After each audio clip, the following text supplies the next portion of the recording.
So, the big C. You want to talk about it? So, the big C. Want to talk about it? Well, to be honest, I didn't really want to tell you about it like that. I put you in a very difficult position, I know. It's just that I was really desperate to get this room. I hope you can understand.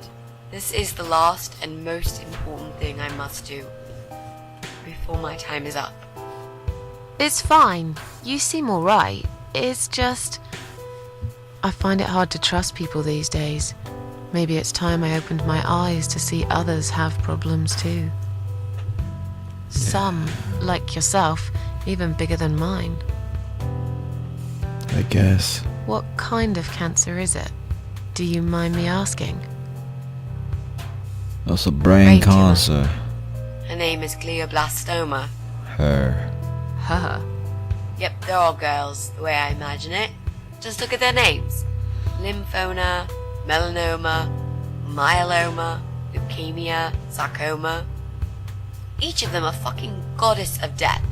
You might just... I used to be a nurse. I know a few things. And I know glioblastoma. Yeah, and yet she gets to be the prom queen before night ends, while I disappear down the back exit. How long? They said I had a year. But that was 6 months ago, so... yeah. Not awfully long. Fuck. Is there anything... They've tried. I'm sorry. Fuck. Yeah. So am I. Do you So want to talk am about I. something else?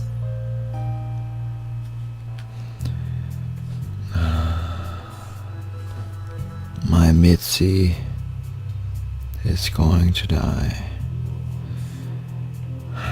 Fuck. So, well, first of all, I hope it's actually recording, because I'm not sure, but... oh, my... my laptop just started making a lot of noise. Even though that's bad, it's kind of a good sign. So, all serious again. Mitzi, how the fuck are you planning to find this guy? How are you planning to find this guy? I don't know yet. A bit of detective work, perhaps. Cool. It shouldn't be that hard, really. There are only 8 apartments here. One is yours. That leaves us with 7. Yeah. I was hoping that you could give me a hand, actually. Math. You know some of your neighbors, don't you? Not many. I never really cared about them. They changed over the years too. You probably also figured by now that this is not the sort of place where new neighbors are greeted with a freshly baked cake. You see a new face, you give them a blank stare as you pass them in the hall, and you forget about them a minute later. That bad, eh? Well, there's that bald guy who lives above me in flat 5. He came here recently to shout in my face. He's a nasty piece of work, but I really don't think he's the person you're looking for. What does he do for a living? I think he's a train driver. Train. I can't imagine somehow that my guy would be a train driver. Okay, that's good. Leaves us with just 6. Anyone else you know? I'd have to think. You know, maybe not tonight. Let's just talk about something else, okay? I have plenty of time. There's no need to rush this. Maybe tomorrow we could sit down together and make a plan. I could draw a simple map of the building, and with your help, mark down who lives where. Sounds good to me, Mitzi.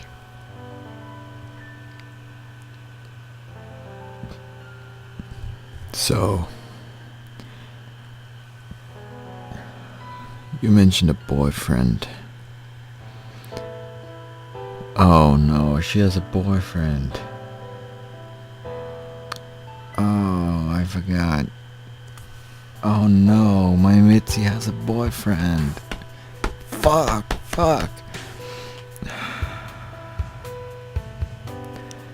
I really don't want to hear about him, but... okay. Tell me something about him. You mentioned a boyfriend. Tell me something about him. Yeah, okay. Let's talk about him. His name is Jack. Jack, huh? He's dead. Oh. Oh. Miss Ashworth, are you sure you want to listen about my miserable life? I don't want to bring you down. These aren't happy stories. And I'm not a happy stories kind of person. I'm sure you've noticed by now. I guess so. Anyway, I suppose I would have had to tell you about Jack sooner or later. After all, he is the main reason I'm here. I just don't know where to start.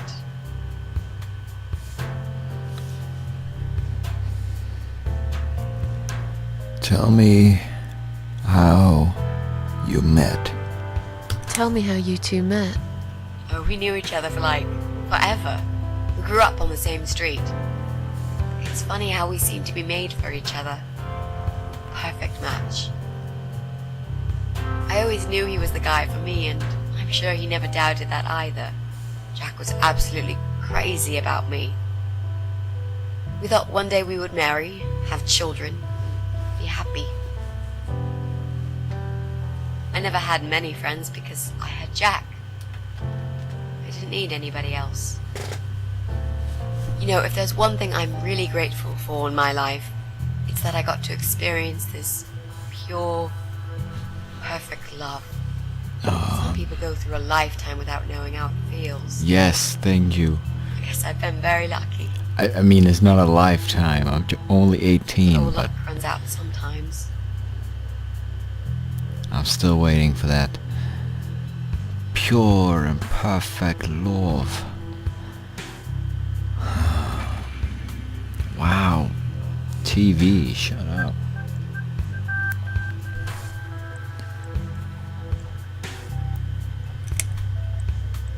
So he was an artist, huh? Jack made those pictures on your wall. Was he an artist? He always liked all kinds of morbid stuff, whether it was music, movies, paintings. So do I, really. We had that in common, amongst other things. People say it's depressing to listen to sad songs or watch sad films, but I never felt that way. And yet, you are scared of fog. Oh, that's different. I might be scared of fog, but I like spiders. They're beautiful. You must be out of your mind, Mitzi. No, honestly, there's a certain indescribable beauty in sadness. Just like there's beauty in the grey and ugly winter morning when you look past the obvious and notice what others can't see. You must love my apartment then.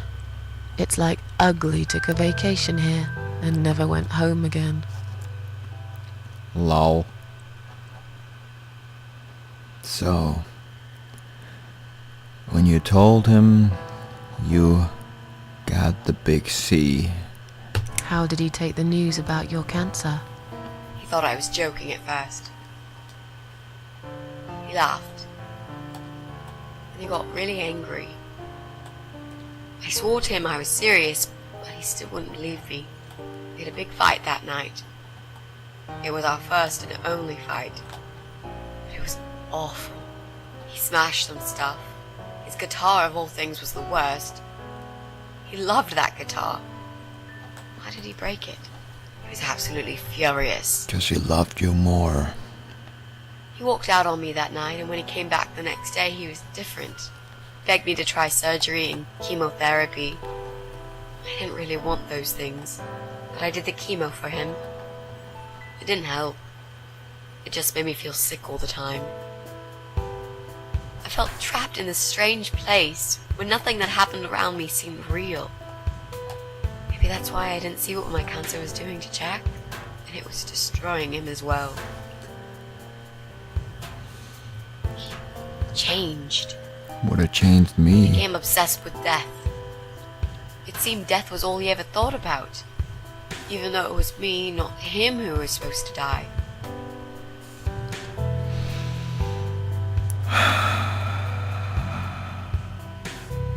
Okay. Mitzi, I'm sorry. Fuck. So, How did he die? How did he die? How did Jack die?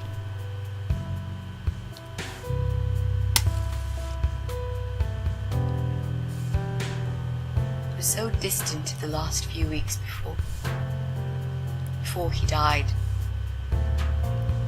What I didn't know was that he kept looking for something. I don't think he even knew what exactly. But it eventually found him. Or rather, he found him. There are those forums online, you know, about all sorts of stuff. Fishing, computer games, horses, gambling, addictions. Everything, really. Accidentally, Jack stumbled upon one about suicide. There's a guy there. Calls himself the Eye of Adam. He's a fucking god on that forum. It's like a failed suicide club. People mostly try to help each other and offer support. Sometimes it just helps to know there are others like you. To listen to their stories and how they cope with their lives. But the Eye of Adam is an advocate of death. He dwells on human weakness. His job is to plant an idea, to give them a reason to die and tell them how to do it, once and for good. Jack took the bait. Before he knew, he was completely brainwashed. One day he sat down with me and tried to explain his perfect solution. It was the Romeo and Juliet kind of scenario. We were both to die together in each other's arms. Oh, no. It was supposed to be a quick and foolproof death. There was no chance we would have been saved. All thanks to the Eye of Adam, who created a tool for perfect suicide. He told me it was very simple. All we needed were 2 easily accessible household chemicals, which combined together create a gas called hydrogen sulfide that kills you within a couple of minutes. I told him he was fucking nuts, of course, but he just wouldn't give up. He reasoned with me, and he begged, and eventually just kept screaming at me. I figured it was his crazy idea of a modern romance, but it was downright tacky and just wrong. Yeah. Finally, he said he would get everything ready and wait for me in our special place at dawn. 5 in the morning. Don't be late. Those were his last words he said to me. Then he stormed out. I cried for hours, thinking I didn't deserve all that from the person I loved most in the whole world. A few times I even tried to persuade myself that maybe he was right and I should do it. I just couldn't. I eventually fell asleep. I didn't plan it. My head was killing me. I was so tired. I woke up suddenly.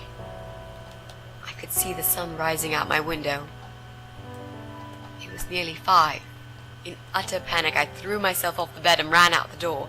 I needed to stop him. I needed to get there before it was too late. But right there in my bedroom, before I even left, I already knew it was. When I arrived at our special place, it was already bright. We used to go there in the past, drink wine, sometimes smoke weed and listen to Pink Floyd. Pink Floyd? Sometimes make love in Jack's car. Oh, There wasn't God. really anything special about that old parking lot. But to us there was. It was completely abandoned. It was quiet. It was safe. After that day I've never gone there again.